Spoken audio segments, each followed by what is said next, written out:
பாஸ்கர் கிருஷ்ணமூர்த்தி, இப்போது திரு ராமகிருஷ்ணன் அவர்கள் ஒரு கட்டுரையாளர். அவருடைய பார்வை ரொம்ப ஜெகதீஸ்வரனுடைய பார்வையிலிருந்து நீங்கள் வேறுபடுகிறீர்களா? என்ன நிலைமை இருக்குது? ஒரு அப்நார்மல்சி, அவர் சொல்கிற மாதிரி அசாதாரண சூழல் அப்படின்னு ரொம்ப சரியான ஒரு சொல்லாடல். அது என்ன, ஒரு தேர்ந்த பத்திரிகையாளர், அதனால் மிகச்சரியான சொல்லை தேர்ந்தெடுக்கிறார். எனக்கு என்ன தோணுது அப்படின்னா, ஒவ்வொரு முறையும் நான் இங்கே வரும்போது சொல்லிகிட்டு இருக்கேன், அனைத்து இந்திய அண்ணா திராவிட முன்னேற்றக் கழகம் என்பது மற்ற அரசியல் கட்சிகளுக்கு முற்றிலும் மாறுபட்டது. நான் ஒவ்வொரு முறையும் சொல்கிறேன், நீங்கள் என்னைக்கு போய் எம்ஜிஆர் அவர்கள் இருந்த போதும் சரி, அம்மையார் ஜெயலலிதா அவர்கள் இருந்த போதும் சரி, நீங்கள் யாரிடம் எங்கே கருத்து கணிப்பு கேட்டாலும் அதிமுகவுக்கு பெரிதாக ஆதரவு வெளியே தெரியவே தெரியாது. ஏன்னா அதிமுக ஆதரவாளர்கள் அத்தனை பேரும் ஒரு பேசிவ் ஓட்டர்ஸ். வெளியே சொன்னேன், அவங்களுக்கு தெரிஞ்சலாம் ஒன்று தான், அரசியலில் தேர்தல் அன்னைக்கு ஓட்டு போட்டு வருவாங்க, அவ்வளோதான். அதுக்கு மேலே அவங்க எதுவுமே தெரியாது, எதுவுமே ஈடுபட மாட்டாங்க. ஏன்னா அநேகமாக ஏறத்தாழ அஇஅதிமுக ஆதரவு தொடங்கிய காலத்திலிருந்து நான் அதில் இருந்து வருகிறேன். 1977 பொதுத் தேர்தலில் மக்கள் எம்ஜிஆர் முதலமைச்சராக வர போதிலிருந்து நான் இருந்து வருகிறேன், நான் பார்த்து கொண்டு வருகிறேன். அதுவும் கிராமப்புறத்தில் பிறந்து வளர்ந்தெல்லாம் கிராமத்தில் அங்கே பார்த்துருக்கோம். அங்கே இருக்கிற யாருக்குமே இந்த அரசியலெல்லாம் தெரியாது. அவங்களுக்கு தெரிந்ததெல்லாம் ஒன்று தான், எம்ஜிஆர் தெரியும், அம்மா ஜெயலலிதா தெரியும், அஇஅதிமுக எல்லாருக்கும் பொதுவானது என்று தெரியும். ஆமாம், இரட்டை தெரியும். நான் திரும்ப சொல்லி கொண்டு வருகிறேன், நான் என்ன பொதுவாக தனிநபர் பெயர்களை சொல்வதே இல்லை. ஆனால் ஏதோ தன்னால் தான் இந்த இயக்கம் ஒற்றுமையாக இருக்கிறது, தன்னால் தான் இந்த இயக்கம் வலிமையாக இருக்கிறது, தன்னால் தான் இந்த இயக்கம் விட்டு வரப்போகிறதுன்னு நினைக்கிறதெல்லாம் பயங்கர பைத்தியக்காரத்தனம். அப்படி இல்லை. இதே மக்கள் திரு எம்ஜிஆர் அவர்களும் அம்மா ஜெயலலிதா அவர்களும் கூட அப்படி நினைத்ததில்லை. ஏனென்றால் அவங்களுக்கு தெரியும் இது எப்படி கட்டமைக்கப்பட்டது அப்படின்னா, ஏற்கனவே பல முறை சொன்னது, இது முற்றிலும் வித்தியாசமான ஒரு கட்சி, இது வந்து முற்றிலும் மக்களுடைய பிரதிநிதியாக இந்த இயக்கம் இருக்க வேண்டும் அப்படின்னு அவங்களோட ஆசை. தேர்தல் வெற்றி தோல்வியெல்லாம் இரண்டாவது பட்சம். ஆனால் ஒவ்வொருவருக்குமே தனக்கு ஒரு பாதிப்பு வருகிறது என்று சொன்னால் நம்பி சென்று சொல்ல முடியுங்கிற இடத்துல தான் அஇஅதிமுக இருந்தது. தன்னுடைய குரல் அங்கே கேட்கப்படும், தன்னுடைய குரலுக்கு ஒரு பிரதிநிதித்துவம் கிடைக்கும் அப்படின்னு பார்த்தாங்க. எத்தனை முறை சொல்லியிருக்கோம், நாம் தொடர்ந்து சொல்லிட்டு வரோம். அஇஅதிமுகவில் ஒவ்வொரு முறை பொதுத் தேர்தல் நடக்கும்போதும் வேட்புமனு தாக்கல் செய்ய வருகிறவர்களை பாருங்களேங்க. அந்த லாய்ட்ஸ் ரோலில் அஇஅதிமுக வாசலில் யாரெல்லாம் வந்திருக்காங்க. ஒரு குறிப்பிட்ட சமூகத்தைச் சேர்ந்தவர்கள், இந்த சமூகத்தில் முற்றிலுமாக புறக்கணிக்கப்பட்டவர்கள், அடுத்த வேலை சாப்பாட்டுக்கே வழியில்லை என்று தெரிந்து கொண்டிருந்தவர்களெல்லாம் அங்கே வந்து வேட்புமனு தாக்கல் செய்ய வந்தபோது என்ன சொல்லிட்டு வந்தாங்க. யோசிச்சு பாருங்கள், செய்தித்தாள்கள் இருக்குது பாருங்கள். வீடுகள் இல்லாதவர்கள், நாடோடி சமூகம்லாம் வந்து ஆமாம் வந்து கொடுத்தாங்க. ஏன் அப்படின்னா அவர்களுக்கு இது வந்து அவர்களுடைய இயக்கம். இது அப்படித்தான் மக்கள் திலகம் அதை கட்டமைத்தார்கள், அப்படித்தான் அம்மையார் ஜெயலலிதா அவர்கள் அதை நிறுவி வைத்திருந்தார்கள். தொடர்ந்து அதுதான் இருந்தது.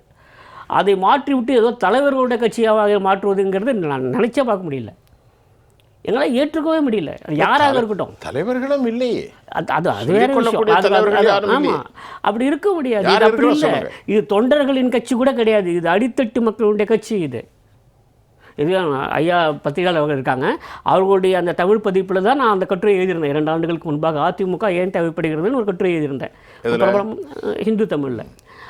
பரவலாக எல்லாராலும் படிக்கப்பட்டு வெகுவாக வரவேற்கப்பட்ட ஒரு கட்டுரை. அதெல்லாம் தான் எழுதியிருந்தேன். அதிமுக ஏன் தேவைப்படுகிறது அப்படின்னா, அடித்தட்டு மக்களின் ஏகோபித்த மக்களின் ஒரே ஒரு இயக்கமாக அது இருக்கிறது. இதெல்லாம் கட்சிக்காரங்களது. நீங்கள் எந்த கட்சி வேணால் எடுத்துங்க, அது வந்து கட்சிக்காரங்களோடது. இது கட்சிக்காரங்களோட எல்லாம், இது தொண்டர்களின் கட்சி கூட கிடையாது. இது அடித்தட்டு மக்கள் நம்பிக்கை வைத்திருந்த அடித்தட்டு மக்களுக்கான இயக்கம் இது. நான் எந்த கட்சியுமே கிடையாது, எனக்கு எதுவுமே வேண்டாம், அடிப்படையில் நான் காந்தியவாதி தான். ஆனாலும் ஏன் அஇஅதிமுக பக்கம் போகிறேன் அப்படின்னா, ஏன்னா அது அடித்தட்டு மக்களுக்கான ஒரு குரலாக இருந்தது, அவர்களை பிரதிநிதித்துவப்படுத்தியது, எல்லாருக்கும் பொதுவாக இருந்தது. நீங்கள் யோசிச்சு பாருங்கள், எங்கே வேணா இருக்கலாம், இங்கே மட்டும் அந்த பிரிவே கிடையாது. அது சாதி வேற்றுமையோ, மத வேற்றுமையோ, இன வேற்றுமையோ, மொழி வேற்றுமையோ அஇஅதிமுகக்குள்ளே வர விட்டதே கிடையாது. இவங்க 2 பேரும் தலைவர்கள் இந்த வரையில். நான் இந்த பகுதியை சேர்ந்தவன், நான் இந்த சாதியை சேர்ந்தவன், எனக்கு இவர்களாம் பார்த்ததே கிடையாது. அதற்கான முயற்சி நடந்தது, ஆனாலும் தோல்வி கண்டது. முடியாது. திரு எம்ஜிஆர் அவர்களை மலையாளி என்று சொல்லக்கூடிய ஒரு முயற்சி கேவலப்பட்டு போனார்கள், சொல்லப்பட்டது, ஆனால் யாரும் ஏற்றுக்கல. தமிழ்நாட்டுடைய முதலமைச்சர் அம்மா அவர்களை பிராமண பெண் என்று சொன்னார்கள், அதற்காக அவர்கள் அசிங்கப்பட்டு போனார்கள். ஆமாம், ஆனால் அப்படி இல்லை அந்த இயக்கம். ஏன்னா இப்போ நான் சொல்கிறேன், மக்கள் திலமாக இருக்கட்டும், அம்மையார் ஜெயலலிதாவாக இருக்கட்டும், அவர்களுக்கு இருந்த ஒரு மிகப்பெரிய ஒரு வலிமை என்ன அப்படின்னா, அவர்கள் மக்களை முழுவதுமாக நம்பினார்கள், மக்கள் அவர்களை முழுவதுமாக நம்பினார்கள். அந்த மியூச்சுவல் ட்ரஸ்ட் இருக்குல்ல, எஸ், பரஸ்பர நம்பிக்கை இருக்குல்ல, அந்த பரஸ்பர நம்பிக்கை தான் அது மிகவும் வலுவானது. அந்த பரஸ்பர நம்பிக்கை இவர்களால் ஏற்படுத்த முடிந்திருக்கிறதா கடந்த 5 ஆண்டுகள்? நான் உங்கள்கிட்ட ஒரு வார்த்தை சொல்றேன், அதுதான் கேள்வி. இந்த நம்பிக்கை, இந்த கட்டமைப்பு, இந்த சகோதரத்துவம், இந்த மதச்சார்பின்மை, அனைவருக்குமான களத்தை பழனிசாமி உடைத்து விட்டார் என்று நீங்கள் சொல்கிறீர்கள்? இல்லை, நான் தனிநபர்களை சொல்வதில்லை. எனக்கு என்ன அப்படின்னா, எனக்கு இருக்க ஒரு பெரிய மனத்தாங்கல், மனக்குறை என்ன அப்படின்னா, இந்த இயக்கம் இப்படி நடத்தப்படக்கூடிய இயக்கம் அல்ல. ரைட், சொல்லுங்க. ஐயா சொன்னது ராமகிருஷ்ணன் சார் அதை கொஞ்சம் நயமா அழகா என்னங்கிறத சொல்லியிருக்காரு. ராமன் சார் எப்படி சொன்னீங்க சார்? பார்க்குறேன். அதாவது என்னென்ன, பொதுவாகவே எந்த ஒரு அரசியல் தலைவருக்கு பின்னாலும், அதுவும் குறிப்பாக தேர்தல் காலத்தில் ஒரு குறிப்பிட்ட ஒரு சொல்கிறது உண்டு ஆங்கிலத்தில், வின்னபிலிட்டி ஃபேக்டர்னு ஒன்று இருக்குது. இவங்களால் வெற்றி பெற முடியுமா, இவங்களால் வெற்றி கொண்டு வந்து தர முடியுமா அப்படிங்கிறத. அதில் இன்றைக்கு என்னை பொறுத்தவரையிலே தமிழ்நாட்டில் எந்த ஒரு குறிப்பிட்ட அரசியல் தலைவருக்கும் அந்த வின்னபிலிட்டி ஃபேக்டருங்கிறது முழுமையாக இருப்பதாக எனக்கு தெரியவில்லை. அப்படி யாருக்குமே இல்லை. சரிங்களா? அதிலும் குறிப்பாக அனைத்து இந்திய அண்ணா திராவிட முன்னேற்ற கழகம் என்பது அம்மையார் ஜெயலலிதா இறந்து போனதுக்கப்புறம், அவருடைய மறைவுக்கு பிறகு ஒரு வின்னபிலிட்டி ஃபேக்டரோடு வரக்கூடிய ஒரு தலைவராக அங்கே யாருமே இல்லை. அதுதான் உண்மை. அது ஒரு மக்கள் இயக்கம் என்பது ஒன்று. ஆனால் அவர்களை ஒருங்கிணைத்து ஒரே பாதையில் அழைத்து செல்லக்கூடிய அந்த வல்லமை இருந்தாக வேண்டும் இல்லையா? அந்த வல்லமை இப்போது யாருக்குமே இல்லை. நீங்கள் யாரை குறிப்பிட்டு பேசுகிறீர்களோ அவருக்குமே அந்த வல்லமை இருப்பதாக எனக்கு தெரியவில்லை. அது ராமகிருஷ்ணன் சொல்கின்ற போது ஒரு முறை இல்லை, 5 முறை இல்லை, 8 முறை இல்லை, 10 முறை இல்லை, 11 முறை. ஆமாம். ஹலோ சார், சொல்லுங்க. சரி, இல்லை, அதான். அதனால் நான் என்ன சொல்ல வரேன் அப்படின்னா, நான் ஒரு கட்சியின் உறுப்பினர்லாம் இல்லை, அஇஅதிமுக உறுப்பினர்லாம் இல்லை. ஆனால் அஇஅதிமுகவை தொடர்ந்து பயணித்து கொண்டேன் அதனுடன் சேர்ந்து கடந்த 40 ஆண்டுகளாக. அப்போ எனக்கு என்ன ஒரே ஒரு வருத்தம் அப்படின்னா, இந்த இயக்கம் வலுவாக இருக்க வேண்டுமென்றால் எல்லாரும் இணைந்து ஒன்றாக பாடுபட்டால் தான் முடியும். தனி ஒரு மனிதனாக இந்த இயக்கத்தை தலைமையில் கொண்டு செல்ல முடியாது அப்படிங்கிறத அவங்க உணர்ந்து இருக்கணும். அது உணரல. நீங்கள் குறிப்பிட்ட ஒரு சில பேரெல்லாம் நான் கேட்கும்போது என் மனசு உண்மையாக வேதனையாக இருக்குது. திரு ஜே.சி. பிரபாகர் அவர்களை பற்றிலாம் சொன்னீங்க. ஆமாம், ரொம்ப அருமையான ஒரு முக்கியமான ஆட்கள். இவர்கள்லாம் உண்மையிலேயே அஇஅதிமுகவை எனக்கே தெரியும் எத்தனை விளையாட்டு போட்டிகளை அவர் தன்னோட சொந்த செலவில் நடத்தியிருக்கிறாங்க. திரு ஜே.சி. பிரபாகருக்கு பின்னால் ஒரு பெரிய இளைஞர் கூட்டம் இருக்கிறது. சென்னையில் அண்ணா நகர், வில்லிவாக்கம், பெரம்பூர் பகுதியில் அவருக்கென்று ஒரு மிகப்பெரிய இளைஞர் பட்டாளம் இருந்தது. அவர் எந்த ஒரு இடத்துலையுமே அவர் கட்சியின் மூலம் தனக்கு எந்த ஒரு நலனும் வேண்டும் என்று விரும்பாத ஒரு மனிதராக அவர் இருந்திருக்கிறார். அவர்களெல்லாம் போக விட்டது என்பது ஏற்றுக்கொள்ளவே முடியவில்லை. இல்லை, இப்போ நான் என்ன கேட்குறேன், ஒரு மனிதனுக்கு இயற்கையிலே சொல் புத்தி ஒன்று உண்டு, இல்லை என்றால் சுய புத்தின்னு ஒன்று இருக்கும். பொதுவாக பேசுவது. அம்மா அவர்கள் சில நேரங்களில் அவருடைய காலத்தில் சற்று கடுமையாக நடந்து கொள்வார் என்றெல்லாம் சொல்லப்படும். கட்சி நலனுக்காக, பொதுமக்களின் நலனுக்காக, அரசியல் நலனுக்காக, அவரோட நலனுக்காக அல்ல. அதுதான் தனது தொண்டர்களோ தனது அமைச்சர்களோ வரம்புகளை மீறுகின்ற போது சற்று கடுமையாக நடந்து கொள்வார், அவ்வளவுதான்.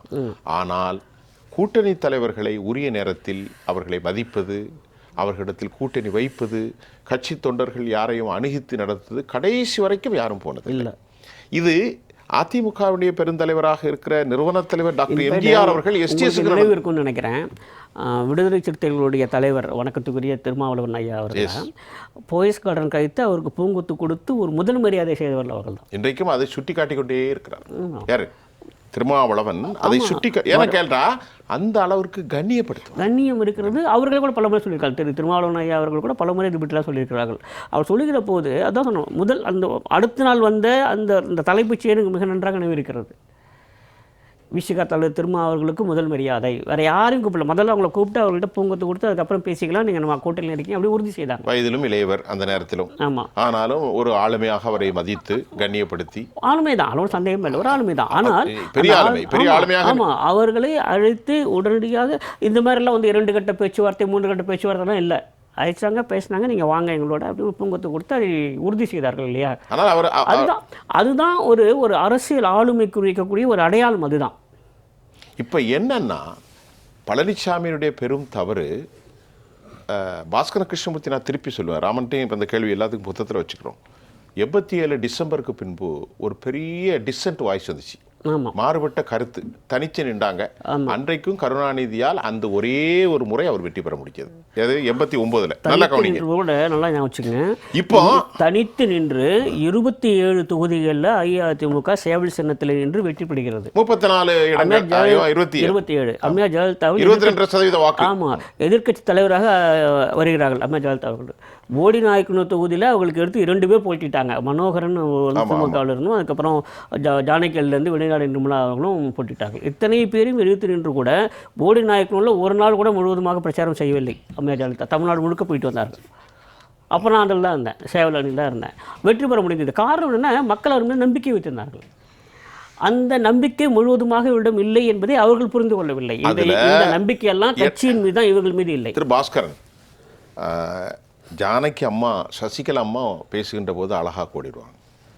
ஜானகி அம்மையார் ஒரு கண்ணியத்துக்குரிய தாய், அந்த இயக்கத்தை பொறுத்தவரை தன்னுடைய அன்பு தலைவருடைய ஒரு துணைவியார் மனைவி. அப்படி இருக்கின்ற போது என்ன பாருங்க, அவர் தோல்வி கண்டவுடன் இனி இயக்கத்தை நடத்துவதற்கு யார்? உடனே சசிகலா அம்மாவை அழைக்கிறார்கள், இவர்கள் செல்கிறார்கள், 2 பேருக்குள்ள உறவோடு பேச்சு நடக்கிறது, கண்ணியத்தோடு விடைபெறுகிறார். இன்றும் ஒரு கண்ணிய தாயாக இருக்கிறார். நினைக்கிறீங்க. அதற்கு பிறகு இந்த இயக்கத்தை காலி செய்வதற்கு திராவிட முன்னேற்ற கழகம் எடுத்த நடவடிக்கையிலும் சமாதான ஒப்பந்தத்திலும் ஃபவுண்டர் ஆர்கனைசேஷன் 2வது சிதைக்கப்பட்ட ஒரு இயக்கமாக ஆகிவிடக்கூடாது என்பதில் உலகமறிந்த உண்மை எப்போதுதான் தெரிகிறது. யார் இந்த சசிகலா? 1987. கேளுங்க, சொல்லிடுறேன், மறுபடியும் நான் சொல்லிக்கிட்டே தான் இருப்பேன். மறுபடி அம்மாவுடைய மரணத்துக்கு அப்புறம் பழனிசாமி என்று 19வது இடத்துலேருந்து கூட்டு வந்து தம்பி கட்சி நல்லா பார்த்துக்கிடுங்கோன்னு கொடுத்துட்டு போனார். இப்படிப்பட்ட ஒரு துரோகத்தை நான் ஓப்பனாக சொல்லிடுறேன். இப்படிப்பட்ட ஒரு தீமை இல்லாத ஒரு விவகாரத்தை செய்வதற்கு அவருக்கு எப்படி மனம் வந்துச்சு? இடைவெளிக்கு அப்புறம் பேசிடுவோமே. நீங்கள் இதை பேசுவீங்களா, இல்லைனா அடுத்த முறை பால அப்படி கோட்டை பார்த்துக்கோ.